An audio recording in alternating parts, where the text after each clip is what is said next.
नमस्कार, NMF news पर आप सभी का बहुत स्वागत। मैं हूं आपके साथ अभिषेक कुंडीर। 5 फरवरी में दिल्ली में विधानसभा चुनाव होने वाला है। कहा ऐसा जा रहा है कि त्रिकोणीय मुकाबला है। एक मुकाबले में है कांग्रेस पार्टी, दूसरा मुकाबले में है बीजेपी और तीसरा आम आदमी पार्टी। इन तीनों के बीच मुकाबला कहा जा रहा है, जो लोग बातचीत कर रहे हैं। लेकिन क्या वाकई में कांग्रेस पार्टी इस मुकाबले में है भी? क्योंकि उसके बड़े नेता जो स्टार प्रचारक भी है, राहुल गांधी हो, प्रियंका गांधी हो, मल्लिकार्जुन खड़गे हो, सोनिया गांधी हो, प्रचार करने के लिए दिल्ली में नहीं आ रहे हैं। उसके ऊपर सोने के सुहागा यह हो जाता है कि राहुल गांधी की पिछले 3 दिन में 2 रैलियां रद्द हो जाती हैं। हवाला दिया जाता है कि स्वास्थ्य ठीक नहीं है, स्वास्थ्य लाभ ले रहे हैं। तो क्या ऐसे में बहन प्रियंका गांधी को, मल्लिकार्जुन खड़गे को नहीं भेजा जा सकता था? संदीप दीक्षित जो आपके लिए अकेले दिल्ली में चुनाव लड़ रहे हैं, वो क्या पूरी दिल्ली का चुनाव संभालेंगे? तो आज बात करेंगे। पंकज जी, मेरा बिल्कुल सीधा सवाल, खिचड़ी कौन सी दिल्ली में पक रही है अरविंद केजरीवाल और राहुल गांधी के बीच में? देखिए, 2 जगहों पर रैली। बिल्कुल जी। देखिए, 2 जगहों पे रैली थी। एक सदर बाजार वाली सीट पे रैली थी और आज थी मुस्तफाबाद वाली सीट पे। जो सदर बाजार वाली सीट पे रैली थी, वहां पे स्टेज सज चुका था, लोग आ चुके थे, क्या बात कर रहे हुए थे। इमरान प्रतापगढ़ी बैठे हुए थे स्टेज पे। और फिर बाद में खबर आई कि राहुल गांधी नहीं आ रहे हैं। लोगों ने पूछा कि क्यों नहीं आ रहे, तो बोला कि दिल्ली में प्रदूषण बहुत है, तो इनका गला में थोड़ा खराब है और वो बोल नहीं सकते। चलिए, मान लिया कि हो सकता है प्रदूषण के कारण गला खराब हुआ होगा। अगर प्रदूषण के कारण गला खराब था, उनकी तबीयत खराबी, तो अगले दिन फिर से मुस्तफाबाद में एक रैली आयोजित कर दी गई। वहां भी वही कहानी, सब लोगों को बुला लिया गया और सब कुछ स्टेज सब सेट, और अंतिम समय में बताया गया कि राहुल गांधी यहां भी नहीं आ रहे। पंकज जी, गला तो मेरा भी खराब है 3 दिन से, हम भी काम कर ही रहे हैं ना। नहीं तो अब भाई, अगर वास्तव में तबीयत खराब हो सकती है, तबीयत खराब हो रही है, तो एक दिन पहले तबीयत खराब है तो अगले दिन की रैली रखी क्यों? और या फिर नहीं रखना था। और देखिए, दोनों रैलियां कहां हैं? मुस्लिम बहुल इलाकों में रखी गई थी। हाँ, वो जैसे सीलमपुर में गए। हाँ, कांग्रेस के रणनीतिकारों को उम्मीद थी कि भाई मुस्लिम बहुल इलाकों में तो कांग्रेस की रैली में भीड़ जुटेगी ही जुटेगी। लेकिन खबर यह है कि भीड़ कम आई और इसकी वजह से इन्होंने कैंसिल कर दिया।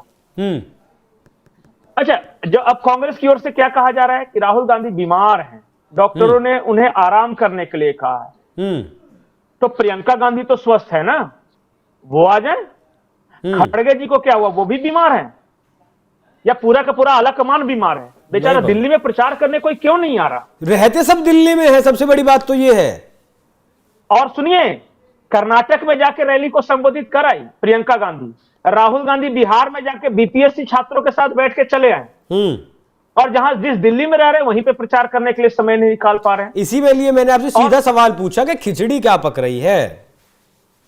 खिचड़ी यही पक रही है कि कांग्रेस को पता है जितना उतना तो है नहीं, कहीं ज्यादा जोर लगा दिया और कुछ मुस्लिम वोट अगर हमारी तरफ आ गए गलती से, तो आम आदमी पार्टी को नुकसान हो जाएगा, भाजपा जीत जाएगी।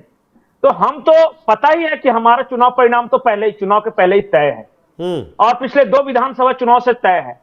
कहीं बीजेपी ना आ जाए, इसलिए आपकी इनडायरेक्टली मदद कर दो, एक आदमी को छोड़ के। मतलब बिना लड़े हथियार डालना ये अच्छी बात नहीं है। नहीं, मैं 2 आदमी के बारे में बोलूंगा, एक अजय माकन और एक संदीप दीक्षित। वो दोनों बेचारे हो गए। अब उनके साथ समस्या क्या है कि उन दोनों को आगे कर दिया, वो दोनों आक्रमण भी कर रहे हैं आम आदमी पार्टी पे, लेकिन पूरी पार्टी में और पूरा आलाकमान कोई साथ ही नहीं दे रहे। तो ये बेचारे करे तो क्या करे? और फिर बोलते हैं कि हमारे यहां के लीडर छोड़ के क्यों चले जाते हैं। अब बताइए, ऐसी पार्टी में जो स्थानीय लीडर रहेगा, जिसको अपना पॉलिटिकल करियर की परवाह है, वो क्या करेगा बताइए आप? और देखिएगा, मैं आश्चर्य नहीं कर रहा हूं, अगर कल को चुनाव बाद या फिर कुछ दिन बाद ये खबर आए कि अजय माकन, संदीप दीक्षित सब चले गए बीजेपी तरफ, कि जाओ यार, फालतू आदमी है, पता चला कि इनके लिए लड़ेगा। कॉन्फ्रेंस करने की इजाजत नहीं दी जा रही है अजय माकन को। नहीं, अजय माकन ने प्रेस कॉन्फ्रेंस किया और उन्होंने बहुत अच्छी बात बताई थी कि कैसे शराब घोटाला हुआ। और उन्होंने यह भी कहा कि मैं कल प्रेस कॉन्फ्रेंस करने वाला हूं, यह साबित कर दूंगा कि अरविंद केजरीवाल देशद्रोही है। लेकिन वो अगली प्रेस कॉन्फ्रेंस हुई नहीं। फिर अभी मैं देख रहा हूं कि आजकल में कांग्रेस प्रेस कॉन्फ्रेंस कर रही है, कुछ ऑडियो वगैरह सुना रही है आम आदमी पार्टी का। ऐसे नहीं होता। पवन खेड़ा चुनाव नहीं लड़ना है, उनको क्यों प्रेस कॉन्फ्रेंस करवा रहे हो? अगर कोई बड़ा नेता आ जाए, कुछ माहौल गरमाए, कुछ जमीन को गर्म करे, तब तो समझ में आता है कांग्रेस लड़ रही है। आज दिल्ली के किसी भी मुस्लिम इलाके में चल जाइए, वो यही कहेंगे कि कांग्रेस अगर लड़ती तो हम दे देते, लेकिन हम अपना वोट वेस्ट नहीं करेंगे, इसलिए हम आम आदमी पार्टी को दे रहे हैं, क्योंकि बीजेपी को हराने की स्थिति में यही। और उन्हीं वोटरों से आप जाके बात कीजिए। आप जाइए ना सीलमपुर इलाके में, आप जाइए शाहीन बाग, आप जाइए ओखला, आप जाइए मुस्तफाबाद, वहां ये कहेंगे कि आम आदमी पार्टी ने काम तो कुछ नहीं किया, लेकिन मजबूरी में हम वोट दे रहे हैं आम आदमी पार्टी को, क्योंकि बीजेपी को हराना। और फिर पूछिए कांग्रेस, तो बोला कांग्रेस है ही नहीं, हम अपना वोट क्यों वेस्ट करें। अगर दिल्ली के मुसलमान ये कह रहे हैं कि कांग्रेस को वोट देना मतलब वोट को वेस्ट करना है, तो आप बताइए क्या स्थिति है। और ये बात कांग्रेस के लोग जानते हैं। बहुत विकट स्थिति है पंकज जी। तो फिर जब चुनाव शुरू हुआ ना अभिषेक, तो लगा कि जोर लगाएंगे, थोड़ा माहौल बनाया। संदीप दीक्षित का बयान आया, प्रेस कॉन्फ्रेंस किया, फिर अजय माकन का बयान आया, राहुल गांधी खुद भी आए और जाके पता नहीं कहां नाला वाला के किनारे घूम रहे थे कि बहुत गंदगी हालत है। उसके बाद कभी आए ही नहीं, और बार बार रैलियां रद्द हो रही हैं। और अब कितने दिन बचे हैं? 10 दिन बचे हैं चुनाव में। कांग्रेस का पूरा आला कमान गायब है। न सोनिया गांधी का पता है, न खड़गे जी का पता है, न राहुल गांधी का पता है, न प्रियंका गांधी को पता है। बताइए कौन सा ऐसा विधानसभा चुनाव आपने देखा है कि ये चार के चारों गायब हैं चुनाव प्रचार से? 2021 का बंगाल विधानसभा चुनाव, तो वहां की मजबूरी अलग थी। वहां भी राहुल गांधी ने ऐसे ही किया था, खुलकर तो नहीं, लेकिन कहा गया कि पर्दे के पीछे ममता बनर्जी को सपोर्ट किया गया। अरे भाई तो साथ दे दो ना, सीधे अनाउंस कर दो। अच्छा पंकज जी एक बात बताइए, दुश्मन छोटा हो या बड़ा हो, दुश्मन तो दुश्मन ही होता है। अब आपकी नजर में जो दुश्मन बड़ा है उससे बचाने के लिए वो ना आ जाए, आप छोटे दुश्मन को वोट दे देंगे। अगर सही लिहाज से देखें तो आम आदमी पार्टी के दिल्ली में असली दुश्मन तो माफ कीजिएगा कांग्रेस की आम आदमी पार्टी ही है। सब कुछ उन्हीं का जनाधार तो छीना है। यही तो मैं बता रहा था कि पंजाब में कांग्रेस के जनाधार पे वहां आम आदमी पार्टी आई, दिल्ली में कांग्रेस के जनाधार पे आम आदमी पार्टी आई, गुजरात में अगर आम आदमी पार्टी चुनाव लड़ रही है तो कांग्रेस को वहां नुकसान हो रहा है। हाँ। जहां जहां आम आदमी पार्टी, कांग्रेस को नुकसान हो रहा है। लेकिन कांग्रेस को यही है कि मेरी एक आंख फूट जाए तो फूट जाए, लेकिन बीजेपी को अंधा हो जाना चाहिए, मैं भले काना बन के घूमूं। अब ऐसे देखिए, ऐसे राजनीतिक पार्टी नहीं चलती। हाँ। आप अपने ताकत पे लड़ते हैं, आप इससे बिल्कुल आप परवाह नहीं करते। राहुल गांधी पर एक आखिरी लाइन, फिर एक योगी आदित्यनाथ पर सवाल। राहुल गांधी पर सिर्फ एक लाइन दिल्ली को लेकर।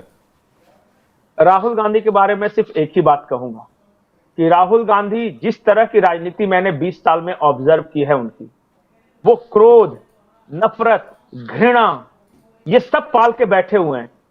लेकिन वो चाहते हैं कि दूसरे के घर में आग लग जाए, अपना घर बनाना नहीं चाहते। कांग्रेस को फिर से रिस्ट्रक्चर करके, संगठनात्मक रूप से मजबूत करके, और फिर से नहीं चाहते कि कांग्रेस 272 सीटों पे लड़े या फिर जीते। और एक बात जान जाइए, बीजेपी या मोदी को, योगी को कितनी भी गालियां दे दो, आप भारत के खिलाफ युद्ध छेड़ने का कितना भी ऐलान कर दो, लेकिन जब तक खुद की पार्टी को मजबूत नहीं करोगे ना, आप सत्ता में नहीं आने जा रहे। मतलब 10-20 साल में मोदी योगी से जनता तंग आ जाएगी तो आपको अपने आप सत्ता दे देगी, वो वाला काम। दूसरा आ जाएगा, नहीं कोई दूसरा हो सकता है, केजरीवाल की 5 राज्यों में सरकार हो जाएगी। तब तक आप जगह छोड़ रहे हो तो सामने वाला तो ऑक्युपाई करेगा ना। ठीक है, आपको जगह पकड़नी है, जमीन पकड़नी है। ठीक है पंकज जी, छोटा सा कमेंट योगी आदित्यनाथ की एंट्री पर, क्या मुस्लिम वोट कंसोलिडेट होगा आम आदमी पार्टी के पक्ष में? कंसोलिडेट तो पहले से है। और ज्यादा लगता है कि योगी आदित्यनाथ नहीं आते तो मुसलमान बीजेपी को देने वाले थे क्या? नहीं, कांग्रेस की तरफ चले जाते, ऐसे नहीं जाने वाले थे। उनको देखिए, मुसलमानों को पता है कांग्रेस नहीं है रेस में, तो इनको देने से कोई फायदा नहीं। तो मुस्लिम तो ऑलरेडी कंसोलिडेट थे। आपको सवाल यह पूछना चाहिए था, क्या हिंदू कंसोलिडेट होंगे या नहीं? जो स्ट्राइक रेट है हरियाणा में, महाराष्ट्र में, बटोगे तो कटोगे, जो महाकुंभ का आयोजन हो रहा है, यहाँ फ्री की रेवड़ियां ज्यादा चलती हैं, बटोगे तो कटोगे कम काम करता है यहाँ। तो एक बात मैं आपको बताऊं, 5 तारीख को प्रधानमंत्री नरेंद्र मोदी प्रयागराज जा रहे हैं, और उस दिन सुबह 9 से 10 बजे के बीच में संगम में स्नान करेंगे। 5 तारीख को, और उसी 5 तारीख को दिल्ली में वोटिंग है। हाँ। तो होगा क्या कि प्रधानमंत्री के गंगा घाट पे जाने से लेकर और नहाने से लेकर, और जब तक वो वापस आते हैं, पूजा वूजा, यज्ञ हवन करके जब तक नाश्ता प्रसाद ग्रहण नहीं करेंगे, तब तक पूरा मीडिया कवरेज वहां रहेगा। हाँ। ये ड्यूरेशन होगा सुबह 8 बजे से लेकर 12 बजे तक, और सुबह 8 बजे से 12 बजे तक दिल्ली में इधर वोटिंग हो रही होगी। इससे ज्यादा मैं कुछ नहीं कहना चाहता। हमारे दर्शक प्रबुद्ध हैं, समझदार हैं, वो समझ रहे हैं कि हिंदू कंसोलिडेशन होगा या नहीं होगा। चलिए, बहुत बहुत धन्यवाद पंकज जी, ये लास्ट वाली लाइन आपने बहुत कमाल की बताई है। खैर दर्शकों, चर्चा आपको कैसी लगी कमेंट कर जरूर बताइएगा। नमस्कार।